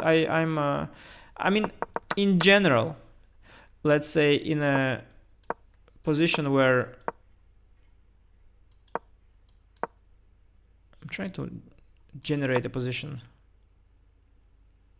where DC is clearly bad.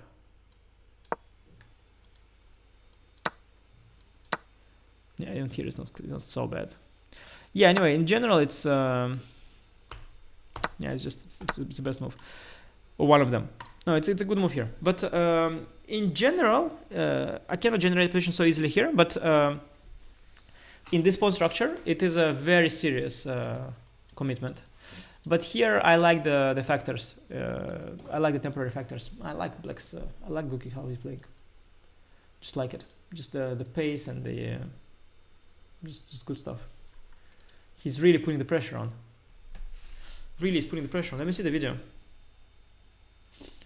Let me see the video.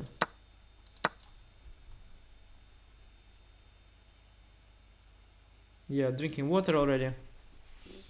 Drinking water.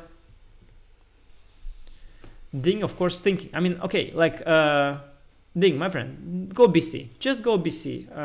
You have no other move. Just make it. Show confidence. Okay, you have bishop e7. Yeah, maybe bishop e7. He has bishop e7 to avoid knight g6. But it's a massive concession to give the bishop away like that. A very desperate move, bishop e7. Very desperate move, and doesn't solve the main issue, which is knight on e1. But okay, I understand. Yeah, he's very worried now. He's very worried about this, and so he's contemplating the alternative, which is not tempting, but he's worried. And the dream of pushing the central pawns after BC, like it is utopia. It's utopia. I mean, if I have here 3 moves with white, I'll go d4, I'll go e4. Yeah, I'm crushing. Okay, here I'm crushing. But this is a dream, which is just a distant dream. It's a distant dream. Chess is, especially for Gukesh, chess is a very concrete game. And so he doesn't mind this. He will say, okay, it's nonsense what you're saying. D4, E4, it's in your dream, sir. I'll go knight G6, I'm going knight 5. Attack your pawn. Can you defend your pawn? Yeah, this is just ridiculous. What you're saying is nonsense. He'll tell me. DC4. No, he said DC4, B into C4, knight G6, knight NE5. And what do you play? Rook of 1. I have an knight G4 there. And then you go here, and I go here, and then you go here, and I go here, and then you go here, and I go here, and you go here, and I go here. Where do you got D5? So that's gonna happen. Knight G6. Yeah, Ding is not chilling right now. He is not chilling right now. He's choosing between 2 options that he doesn't really like. Okay, let's calculate. So BC, knight G6. I think rook f1, not to fall under knight G4, knight e5. Okay, let's say D3. Can I do this? I'm very scared. I'm very scared, of course. Wait, isn't there just a problem? Queen D4 and knight G4. Threatening knight f2, knight h3, queen G1. Okay, I have maybe knight f3 there. It's not made because I have knight takes G1. Knight f3, knight f2. G1 is working for me, but I don't go knight f2.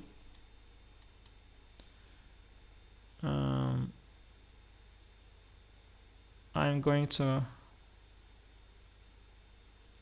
No, this is yeah. I could try to drop the queen back there, but already that doesn't feel so clear. You do have a threat of knight e3 or knight f2 check.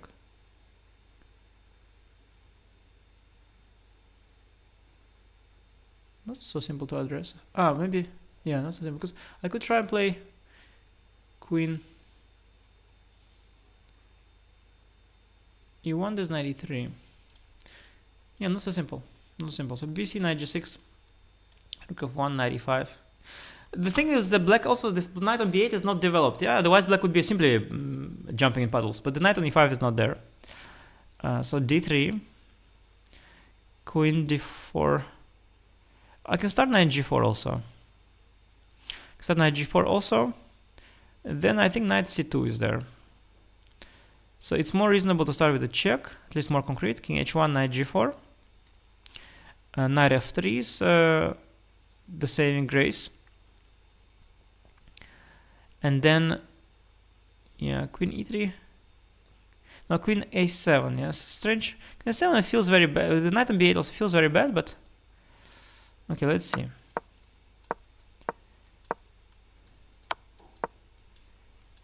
So this is working out okay. Oh, hang on, it's working out okay, but for just a draw, of course, because you have a knight here, so this doesn't work. So black has a draw in the pocket here, in this line, I think.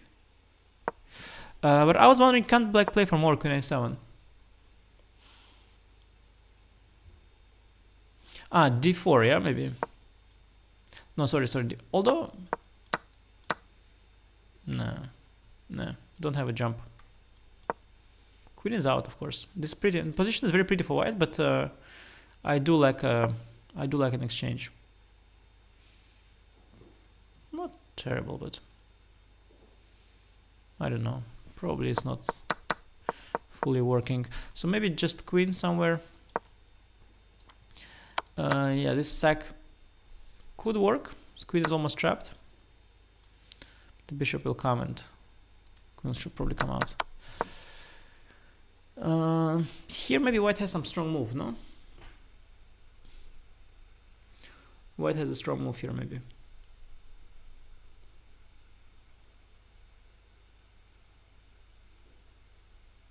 Okay, defensive move is this. This is the primitive defensive move. How bad is this? It looks just free worse for white to me. It looks like white is worse for free to me. I don't know how much. And maybe here queen f2 though. But even let's even say, although not, I mean still not like end of the line, but let's just say I just simply take and go here. Does white really have time? Because bishop g4 comes to annoy you. It looks, to me this looks okay. G4 now, g4.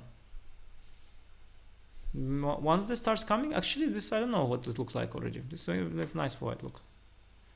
Okay, computer finds some, but I don't know. Ah, he says black is better here, yeah? Probably here black is even more better. Yeah, no, black is just better here. Oh, bishop b2, knight e3, bishop d4. I would have found it eventually. Pity I turned on engine. I would have probably found it eventually. I saw bishop b2, knight f2 takes. But I thought knight e3. Would have probably found it eventually. But I had a draw here with black. I had a draw. So, but let's see. Black. It feels like black is better here. It just feels like black is better here, to be honest. Given the time, Ding is still thinking on DC. They have listened to my suggestion, by the way, on stream.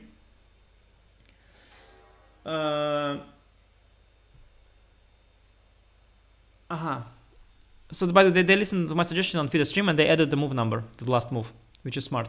Because now you can see how much time they have. So somebody mentioned something, I don't know, so I respectfully will check. Knight f3.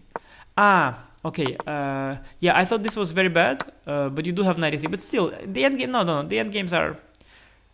You can do this, by the way. You can do this. You're probably around equal. But the end games are not so... The big thing why endgames white is not too bad ever, because when you're missing the f-pawn, the king is a bit weak, always a little bit weak, and that's why it's a factor with the queens on. When the queens are off, the pawn structure is a lot better immediately for white than with queens off, than with queens on. So trading queens as a rule is making white position a lot safer. Let me just see one more time here. Would be kind of stupid if this ends in a draw. I don't know if black has to also do something desperate, because this d4 e4 this utopia with d4 e4 d5 is just not happening. The knight is controlling this pawn. I can at some point just develop this knight and prepare b5. I can like play just a non-panicky move, knight bd7. What's happening to this knight? Where does it go? f3, even if we trade it, is maybe nice for black because of the pressure on these squares, the e file. If knight c2, okay, there is potential for the knight, but yeah, it's a pretty concrete position. It's quite hard to estimate. It feels good for black, kind of.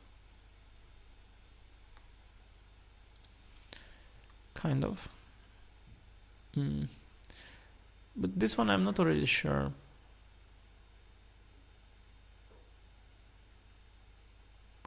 Knight d7 a bit soft.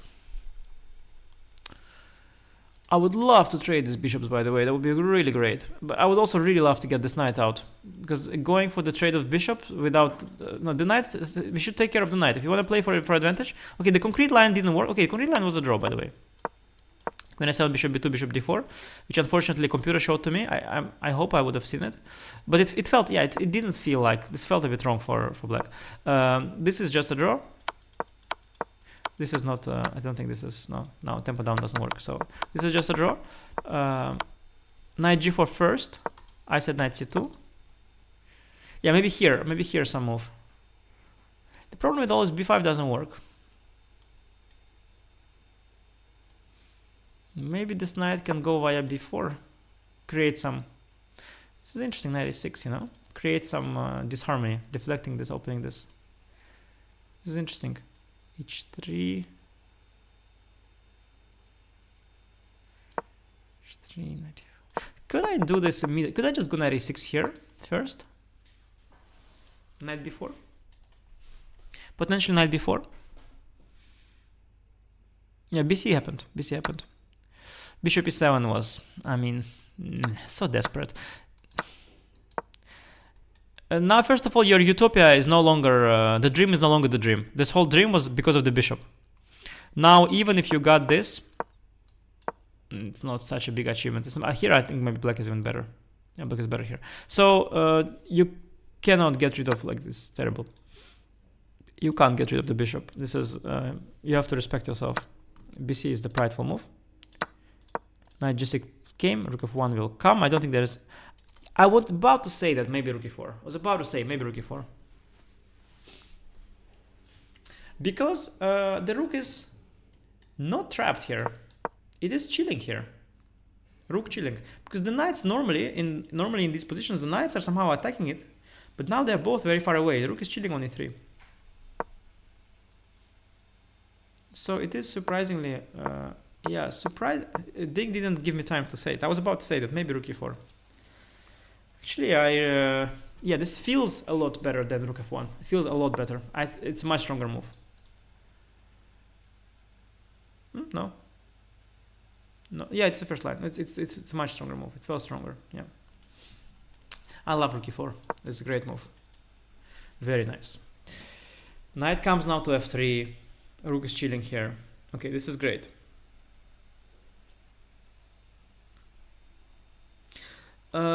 We had a sneak peek into the engine, yeah? f5, f4. Very, very powerful. Interesting, yeah? So very instructive. So you can play this position in different ways, and this one too.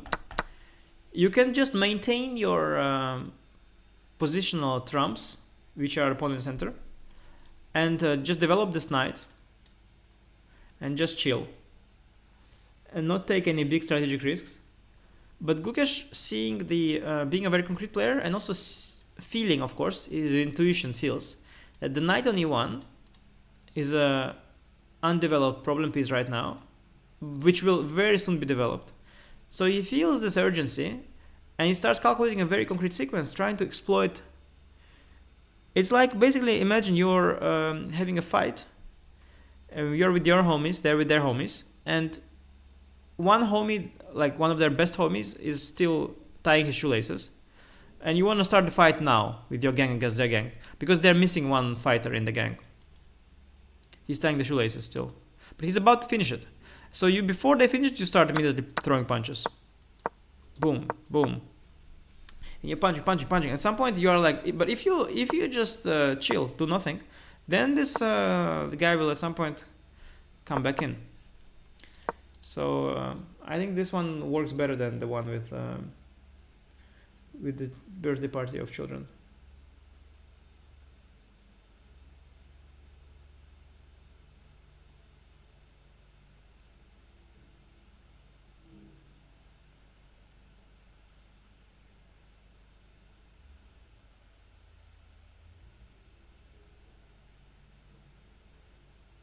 Can you please go to ChatBase in their live stream and ask them to join my stream, all of them?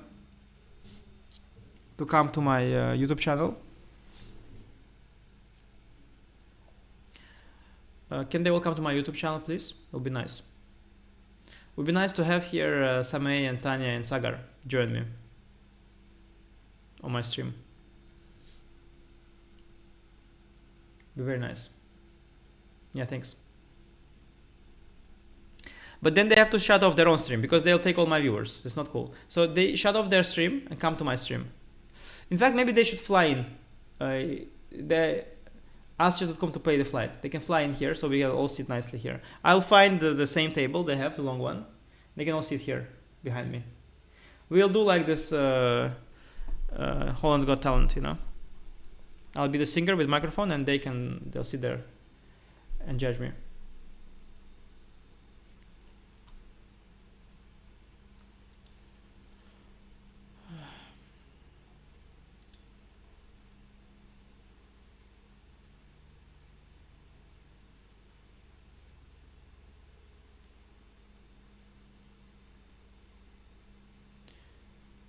Yeah, it's so good I wasn't reading the chat. There's so much chaos happening in my chat. It was much better when I was just looking at the board.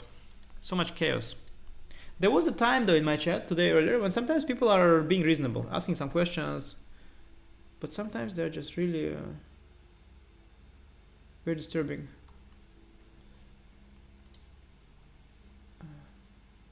Please don't put a lot of same messages, by the way. Wait, I will just moderate that myself. I'll put people in timeouts. Okay. Yeah.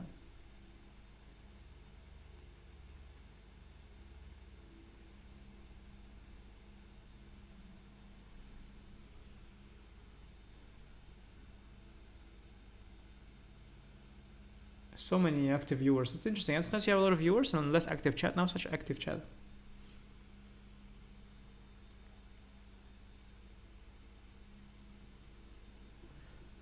Rook e4. Rook e4.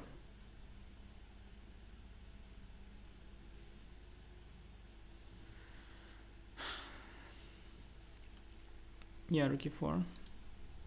Yeah, f5, f4 is really one very, very direct approach. I guess rook d3. Rook is doing funny things. Rook is not supposed to be. Rook is not supposed to be on these squares. Rooks are supposed to stay at home. But this particular position, they're kind of. This rook is kind of almost secure here. The dark square bishop is not there. The knights are too far away from it. Yeah, interesting. Very unusual. There are always two ways of playing here in these positions with black. Always. There are always two ways. So you can always try and make a forcing move, which generates a one move threat. Or you can try addressing the knight on b8. Or you can try addressing the knight on b8.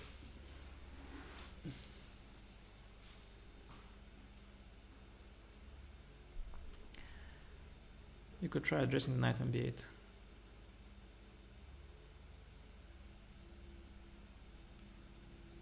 And just develop it. But of course you have already burned bridges a little bit with black. If you wanted to just develop the knight, you could have done it here. So if you burn the bridges, it's more sensible than to just concrete in the same spirit, to just continue in the same spirit. Somebody sponsored my World Championship ambition with thank you. It will go. I'll invest that money into my training program. Thank you. So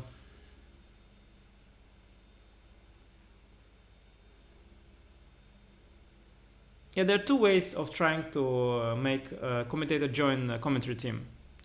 So one way is to pay a lot of money, and the other way is to just ask. Two ways. Two ways how they do it these days. That's how they do it these days.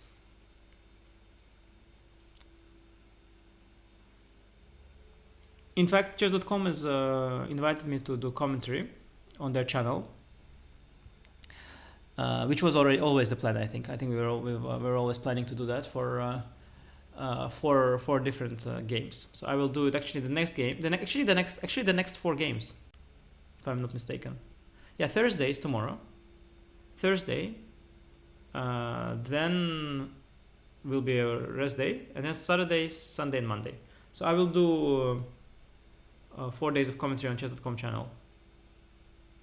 I have to go soon, unfortunately, but actually, game really heating up. Okay, he made a move. I suspect it's f5, knowing Guke. No, he is developing the knight now. Okay, it all makes some sense, of course. You have he has really provoked the rook on e4, which is very, very unusual square for a rook.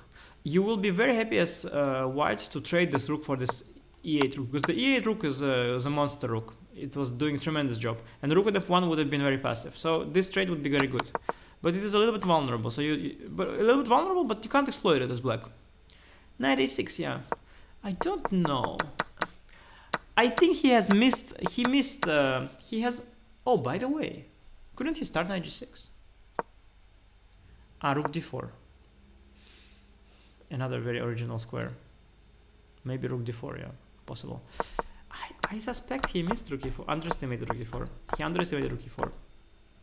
Because knight a6 doesn't seem like the follow-up, to be honest. Like, I think like you can play knight a6 here. It's a bit weird to commit to dc. Okay, it's possible. It's possible. How do you address the e1 knight? How do you address the e1 knight? What do you do? What do you do? What a sharp position.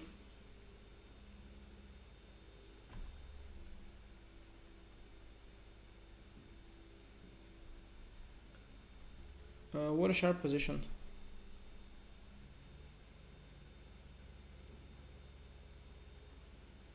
What a sharp position.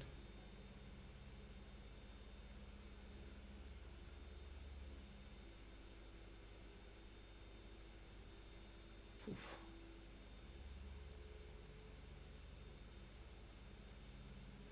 Now if you go d4,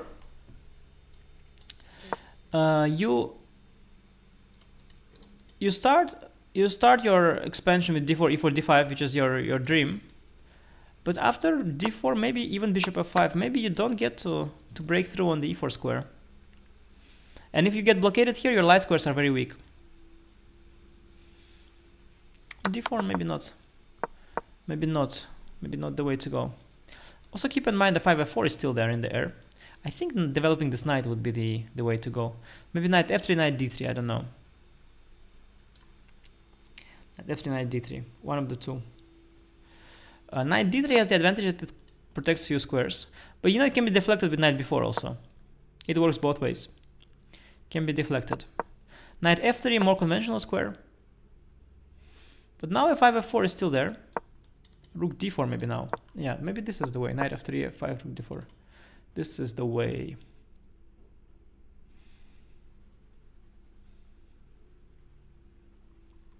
And if you check the dummy, okay, dummy can just go here. Yeah, knight f3 feels okay. Knight f3 I like. Bring the knight back. Very unbalanced position. Very hard to say. I mean, Guke is he's also taking some risks here, to be honest. I would no longer be 100% sure that white isn't doing well. I could imagine white also being slightly better is a big word, but I could imagine white. Doesn't feel like white's better, but yeah, I don't think white's better. But black is no longer safe either. Maybe black never was. But yeah, Guke plays very, very ambitiously, very, very. Gave up the center here. One knight here, one knight there. But both knights developed finally. Knight on a6 is very unpleasant. Knight b4 move so unpleasant to face. It neutralizes his bishop and it hits the pawn. I think I have to soon go. But just a final look here. Let's see what happens to the bar. What happens to the bar? Let me think. What happens to the bar? Gukesh has more time. There's more time. Putting the pressure. Taking risks, of course. Taking risks. Maybe knight b4, but not massive risks. I feel that in dynamics of the position, Black is doing well. Black is doing well in the dynamics. Although there is some static concerns like the bishop pair in the center, but the center is not going anywhere, and White's not so coordinated. Black is a bit better, I think. And also much more time, sharp position. Give a small edge for Gukesh. Let's just confirm it with an engine here. Yeah. Oh wait, sorry, I just made 2 moves. Let's confirm it with the engine here. Yeah, this engine is saying White's okay. But I don't know. I like. Let me check it on my good engine. I like Black. I think Black's better. Let me check. I think Black is a bit better. Let me check on the good engine.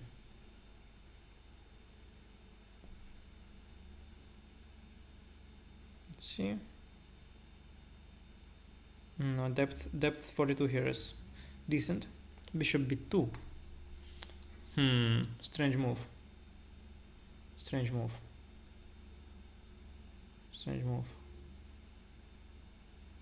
Bishop b2, strange move. Yeah, knight d3, knight f3 were my moves. Knight f3, knight b4, a bit unpleasant. And given that it's so unbalanced, and given that Ding is very unconfident in the match, given that he has less time, I think it's fair to say that Black has a small edge here. That's what the bar reflects. Yeah, I think I have to go, guys, unfortunately. Oh no, I can't join. I anyway have to go now. I can't join. Tell the guys, unfortunately, I can't join. Maybe next time. But I'm joining chess.com tomorrow. Chess.com is paying tomorrow. They're paying. I can't join, unfortunately. Yeah, I'm joining chess.com tomorrow. I'll do chess.com tomorrow. For the next 4 games, I'll do chess.com. And yeah. And I'll join chess.com tomorrow. And the next 4 games. And then at the end, I'll stream on my channel probably. If the match goes all the way to the end. Hopefully it will. Hey guys, please subscribe to the channel. To see a lot more. I might do a recap today as well. Subscribe to the channel. I'll do a recap. Please do. Don't miss the recaps. Okay, a lot of you subscribed already. Very nice. Yeah, now definitely enjoy the chess-based India stream. I think it's probably it's a very specific stream, but it's so much passion and. I guess it's a little bit biased, chess-based India stream. Chess-based India stream, who do they root for? Is it biased or neutral? Maybe a bit biased, no? Maybe a little bit? Just tiny bit biased? Or not? Yeah.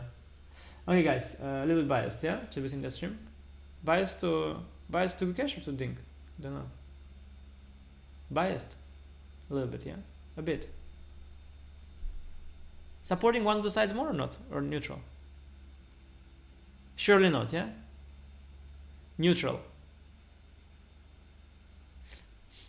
Yeah, anyway, guys, you can you should check out the recaps. I do sometimes recaps as well. Yeah, I think Ding's in a tank. Very unclear position, very double-edged. He's being very pessimistic. I can tell he's thinking he's a bit worse here, 100%. Because it's balanced, but in like White's got 2 bishops, pawn center, but Black's got piece coordination, and before is coming, rook on e4 is weird, knight on e1 is weird, the pawn on a2 is a bit shaky. It's all weird in dynamics and very, very imbalanced. And Gukesh really started making it happen with ef. EF was kind of normal, but the DC knight G6 thing, yeah, he could just develop the knight here calmly, keep the center, but he created some very interesting chaos, and yeah, I think his chances are good. I'll be back at some point, but thank you for watching, guys. Subscribe, and I'll see you either in the recap or in the second part of this whole show. Bye, guys. Bye.